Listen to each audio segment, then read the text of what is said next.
থাকবে। এটা কোনো অভাবের দেশ নয়, এটা মনে রাখতে হবে। খামাখা আমাদের অভাবের দেশ করতে আমি ঘোরার পথে চেতে আগে চাই যে নদী পথ আপনারা সংস্কার করুন, মোস্ট ইম্পর্টেন্ট থিং। এবং সবচেয়ে বড় কথা, আপনার মাসের শেষে যেন মাইনে পান, এটাও দেখতে হবে আপনাদের সবাইকে। আপনাদের উত্তরাধিকারী যারা, তারাও দেখতে হবে। আরেকটা কথা আমি বলতে চাই, যারা প্রাণ দিয়েছেন তাদের জন্য অনেক ব্যবস্থা করতে হবে, তাদের পরিবারের ব্যবস্থা করতে হবে। আমার পত্রিকার যারা কর্মচারী ছিলেন তাদের পরিবার পরিজন, তাদের ব্যবস্থা করতে হবে। আপনাদের যারা অন্যায়ভাবে কষ্ট সহ্য করেছেন এত বছর, তাদের জন্য আপনাদের করতেই হবে। কেননা খালি বীর পূজা করলেই চলবে না, বীরদের যারা সন্তান আছেন তাদের অন্যভাবে শিক্ষিত করতে হবে, মানুষ করতে হবে। এটা আমার আর ধন্যবাদ।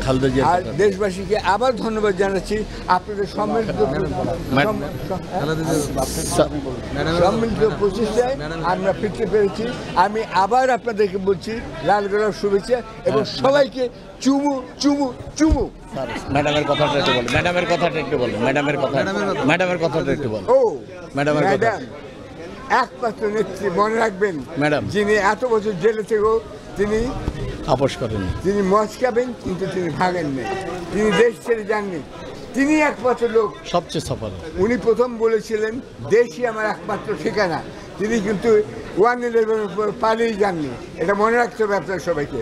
আর যিনি বলেছেন তিনি কখনো পালান না, তিনি কিন্তু মোট 1 2 3 4 বার পালালেন। আমি নাটক দেখতে চাই না, আমি নাটক দেখতে চাই না, আমি নাটক লিখতে পারি, আমি গল্প করতে। তিনি তার পত্র লিখেছেন কিনা, তার হাতের লেখা আমি দেখতে চাই। এই জন্য তিনি সত্যি লিখতে পারেন কিনা সেটা আমার সন্দেহ আছে। এত মিথ্যা কথা বলেন, এত মিথ্যা কথা বলেন, এত মিথ্যা কথা বলেন, বিশ্ব মৃত্যু। তিনি দেশবাসীকে কী শিখিয়েছেন? মিথ্যা কথা বলে শিখিয়েছেন, সবাই মৃত্যু। তার আশেপাশে যারা আছে এদেরকে ধরুন।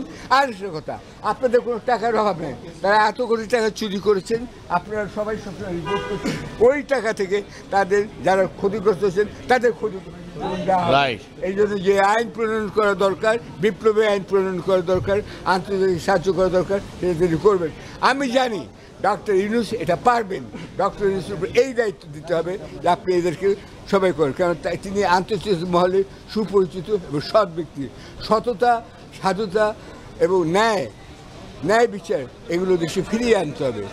আমরা ধ্বংস হয়ে গেছি, আপনারা বুঝতে পারবেন না। বিদেশে আমাদেরকে অসম্মান করা হয়, এইখান থেকে আমাদের চলে আসতে হবে। অসম্মান যে করা হয়, অলিম্পিকে তার কিন্তু প্রমাণ দিয়েছে। অলিম্পিকে কি কোনো পদক পেয়েছে? পায়নি। কেন হয়েছে এগুলো বুঝতে হবে আপনাদেরকে। পড়াশোনার মান কোথায় চলে গেছে সব শিখতে হবে।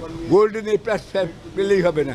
সুতরাং আবারও আর না, আপনারা দয়া করে আবার এখানে আসবেন। আমার বাড়ি সত্যি মিথ্যা কথা আমি বলছি না। শেখ হাসিনার দরজা খোলা ছিল, মিথ্যা কথা। আমার দরজা খোলা আছে। শেখ হাসিনার দরজা খোলা হয়েছে যখন তার বাড়ি লুটপাট হয়েছে, তখন আমার দরজা খোলা আছে। যে কোনো সময় চলে আসবেন আপনারা, খালি একটা অ্যাপয়েন্টমেন্ট করে আসবেন। অনেক কথা বলার আছে, কেন কখনোই আমি বলি না। ও আমার নামে একটা হত্যাকাণ্ডের দেওয়া হয়েছিল, তাই তো? কাগজ চাইলে ওনারা জানেন যে কী কাগজ আমার আছে, আমি জানি যে ওনাদের কাছে সেই কাগজ আছে। আমিই দিয়েছি তাদেরকে যে যান আমার নামে মামলা করতেছেন, এই কাগজ দেখে করেন। সেই কাগজ কোনোদিন দেওয়া হয়নি। আমাকে যে দণ্ড দেওয়া হয়েছে, কোনো কাগজের সার্টিফিকেট দেওয়া হয়নি। ডক্টর ইউনূসকে যেমন দেওয়া হয়েছিল, বলা হয়েছিল, ইউনূস সাহেব বলছেন আমি তো জানি না আমি কী অপরাধ করেছি। আমি জানতাম আদালতে ঘোষণার মাধ্যমে আমার হচ্ছে।